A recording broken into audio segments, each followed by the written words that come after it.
Bonjour, chers amis d'Albatros à Montérégie.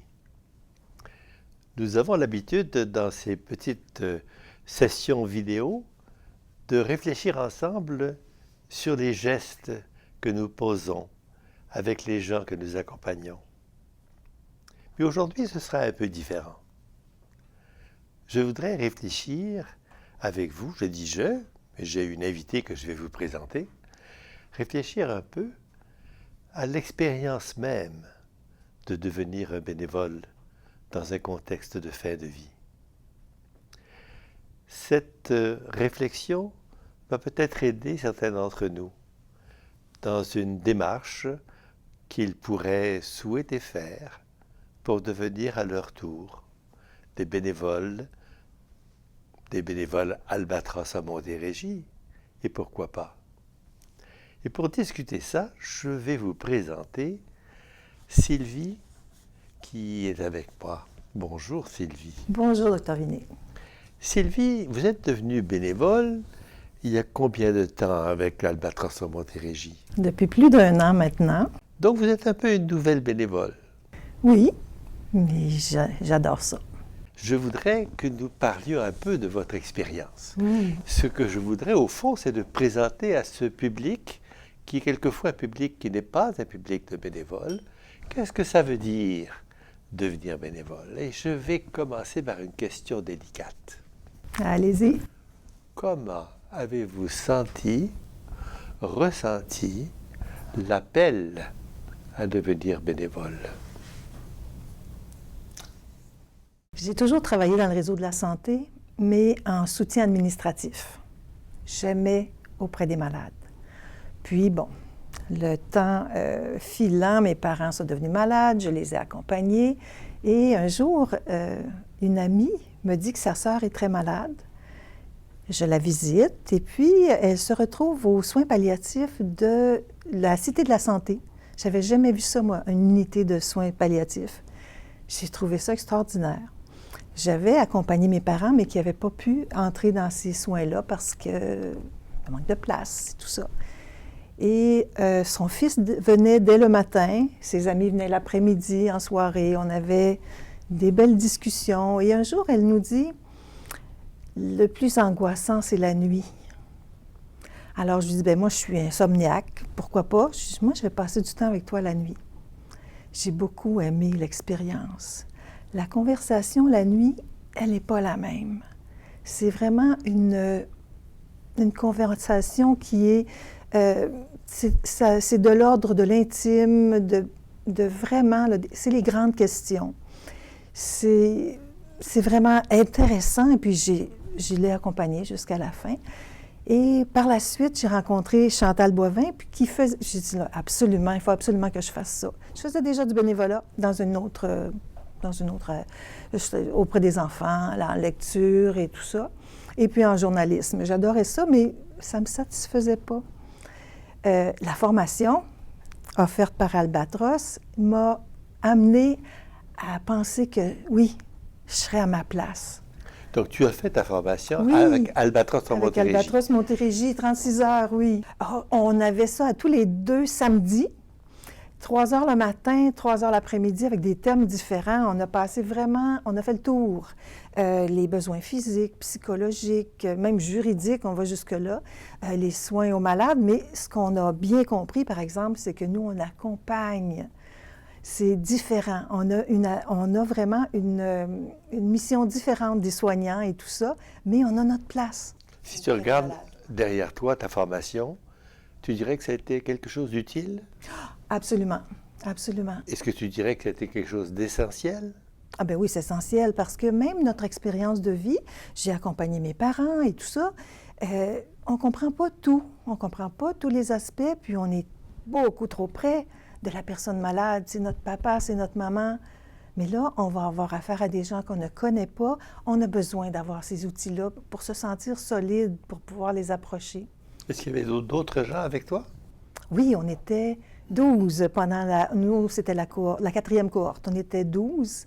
Et puis, on a vraiment partagé. On est encore des amis pour plusieurs d'entre eux parce qu'on va assez loin dans nos discussions. C'était très intéressant. Alors, Sylvie, j'imagine qu'à un moment donné, à la fin de cette formation, vous êtes arrivé à un moment où vous avez dû devenir bénévole actif. Vous avez été appelé à devenir bénévole. Racontez-moi ça. J'avais très hâte. Je ne savais pas si on allait me choisir comme bénévole, mais j'avais très hâte de faire cette expérience-là. Je le fais maintenant au Manoir Trinité depuis plus d'1 an. C'est quoi ça, le Manoir Trinité? Le Manoir Trinité, c'est l'unité de soins palliatifs qui est au CHSLD du Manoir Trinité à Longueuil. C'est une toute petite unité de 12 lits avec des services vraiment aux malades en fin de vie. La plupart ne restent pas très longtemps, mais ça peut arriver qu'ils restent très, très, très longtemps aussi. Et on s'attache à ces malades-là, mais au début, c'était un petit peu... on n'est pas trop sûr, on est bien formé, par exemple, mais on y va sur la pointe des pieds. C'est une expérience que j'adore. Maintenant, je sais que je suis à ma place, j'aime ça, puis je continue. Aussi longtemps que je vais être capable de le faire. Et quelque part, vous vous êtes senti accueilli par le personnel? Vous n'êtes pas arrivé là comme un chien dans un jeu de quilles?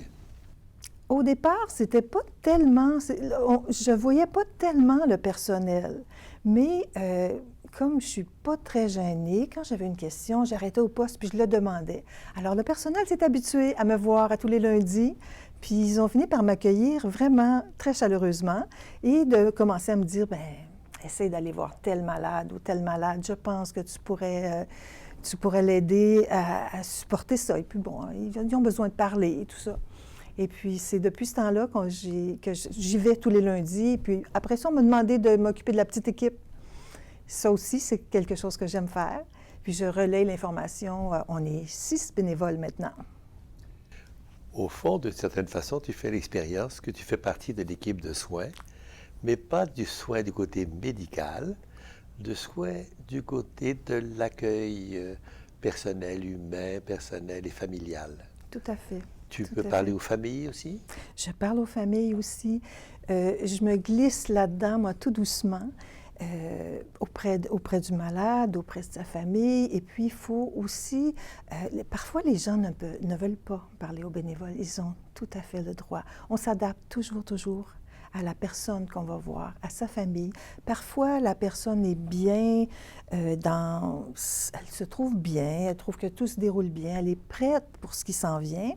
Parfois, pas du tout. Parfois, toute la famille est là, mais il y a un membre de la famille qui est complètement isolé puis qui a l'air souffrant. À ce moment-là, j'essaie de voir avec cette personne-là, enfin, lui faire signe que je suis là puis qu'il peut venir me voir. Au fond, un peu grâce à toi, même pour la famille, il y a eu un accueil. Tout à fait. Il y a un accueil de la famille. Il y a quelqu'un pour leur parler. Oui. Il y a quelqu'un pour les écouter. Il y a un sourire. Il y a quelqu'un qui comprend. Il y a quelqu'un qui est neutre. Oui. Quelqu'un qui ne fait pas partie des conflits, qui ne fait pas partie des difficultés de la vie, qui est seulement là. Et ça, c'est précieux. Oui, toutes les familles ont leurs histoires. Parfois, il y a des histoires qu'on n'a pas envie de ressasser. Il y a des choses qu'on a envie de dire, mais pas nécessairement à nos enfants ou quelque chose comme ça. Le bénévole est capable d'entendre ça. C'est des choses qu'on ne répétera pas. C'est des choses qui doivent être dites et puis qui peuvent apaiser la personne. Est-ce que tu as eu une expérience de bénévolat à domicile? Oui, aussi, depuis 1 an. Comment ça se passe, ça? C'est tout à fait différent. Oui. Oui. À domicile, je vais voir une dame qui reçoit des services de son CLSC. À tous les 2 mois, à peu près, elle m'appelle et elle me dit « Non, finalement, j'ai quelqu'un qui vient en même temps parce que les services se coordonnent. » Il faut vous dire que moi, je m'efface un petit peu devant les soins. Je le fais au manoir, puis je le fais aussi à domicile. Je laisse la place aux soins. Ensuite, je leur dis « C'est parfait, moi, je vais venir un peu plus tard. » Puis là, on a vraiment d'abord une conversation à bâton rompu au début. Ensuite, selon l'état de santé, un petit peu plus d'essoufflement. Là, je le sens vraiment que elle est plus essoufflée, alors on prend quelque chose de différent. Je lui ai proposé de la lecture. Un jour, elle m'a dit « C'est dommage, je m'ennuie de mes enfants. Puis mes petits-enfants me connaissent à peine si je pouvais écrire. » J'ai dit « C'est dans mes cordes, ça, écrire. Voulez-vous me confier ce que vous auriez écrit? » Alors, j'ai commencé à écrire et de fil en aiguille, à chaque conversation, j'ajoute. Des fois, il y a des choses qu'elle corrige. « Oh, c'était pas cette année-là, finalement. » Puis c'est pas... Bon. Alors, on organise ça. Moi, je reviens chez moi. J'écris tout ça. Puis, finalement, j'ai un document qui n'est pas tout à fait fini non plus parce qu'elle continue de me parler. Et puis, elle sait qu'un jour, son fils est au courant, elle sait qu'un jour, je vais remettre la clé USB à son fils. Sa vie va être là-dedans. C'est une belle initiative. Oui. Je pense que c'est un legs. Elle se fait elle-même un legs où elle se confie grâce à toi. Elle se fait ce cadeau-là, puis elle veut le faire à ses petits-enfants. Voilà, elle oui. se confie à ceux qui restent après elle. Oui, oui. Je sais qu'Albatros à Montérégie vous invite comme bénévole de temps en temps à un café-rencontre. Ah, ça, c'est intéressant. Qu'est-ce que c'est qu'un café-rencontre? Parle-moi de ça. Oui, le café-rencontre réunit tous les bénévoles.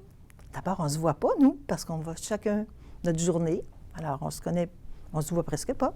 Mais ça nous permet de nous réunir. Le café-rencontre, d'abord, on est content de voir nos collègues. Et puis ensuite, bien, on a toujours un thème qui est développé, qui est vraiment intéressant. On peut poser des questions, des choses auxquelles on n'a pas eu nécessairement de réponse de l'équipe. On sait qu'on peut les poser là. Il y a toujours quelqu'un qui va nous dire « Oui, j'ai cette expérience-là, j'ai essayé ça, on partage. » Et puis c'est très, très intéressant. Quelque part, vous comprenez que autour de cette table, il n'y a que des bénévoles actifs. Et personne autour de la table est expert en humanité. Mais on a tous nos expériences. Et le café-rencontre est là pour appuyer les bénévoles dans les questions qu'ils ont. Ils ont vécu quelque chose de difficile, ils l'amènent et tout à coup, on peut en parler ensemble. Et en parlant ensemble, on peut défaire des nœuds quand il y a des nœuds qui se sont tout à coup produits. C'est donc intéressant. Puis c'est aussi une expérience de formation continue. Oui, en même temps, c'est clair, c'est de la formation continue, mais parfois on a une peine, on a besoin d'en parler. C'est pas aux malades qu'on va en parler, c'est au café-rencontre. Donc, c'est utile aussi, le café-rencontre. Ah, c'est essentiel. Ça appuie le travail du bénévole. Oui, ça Tu appuie. le vis oui. comme quelque chose de positif. On se sent soutenu. C'est important. Tu ne te sens pas coercisé d'aucune façon, jugé Non, d'aucune façon. Absolument pas. Non, je sais que je peux tout dire au café-rencontre. Je sais que si ce n'est pas mes collègues, c'est vous qui allez nous dire, bien là, j'ai peut-être essayé cette façon d'approcher la chose, ça peut aider, oui. OK. Au fond, le bénévole ne se sent pas abandonné. Jamais. Il se sent lui-même accompagné. C'est essentiel.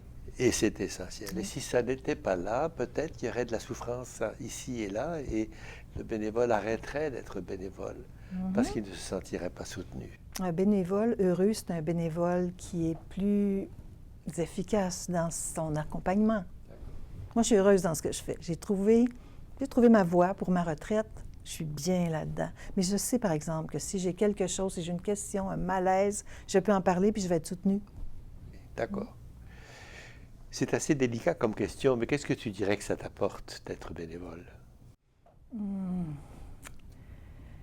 J'en ai fait une mission de vie un peu. On a tous une mission de vie ou un petit bout de mission de vie auprès de nos enfants, auprès de nos parents. Puis ça, bien, ça s'ajoute dans ma mission de vie, d'être auprès des résidents, auprès des malades, en accompagnement, c'est-à-dire juste à côté d'eux.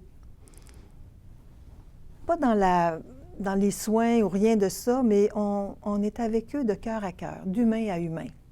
Puis je pense qu'on en sort tous les deux grandis. Si ça vous tente, si tout d'un coup vous avez un petit appel à venir aider des gens qui ne savent pas qu'ils ont besoin de vous, mais qui sont heureux de le découvrir quand vous venez vous asseoir près d'eux et vous les laissez parler et devenir eux-mêmes, et trouver un petit chemin qui les aide dans ce qu'ils ont à vivre, qui est quelquefois pénible. Si ça vous tente, venez essayer cette expérience. Comme le dit Sylvie, nous sommes nous-mêmes modifiés, changés, grandis.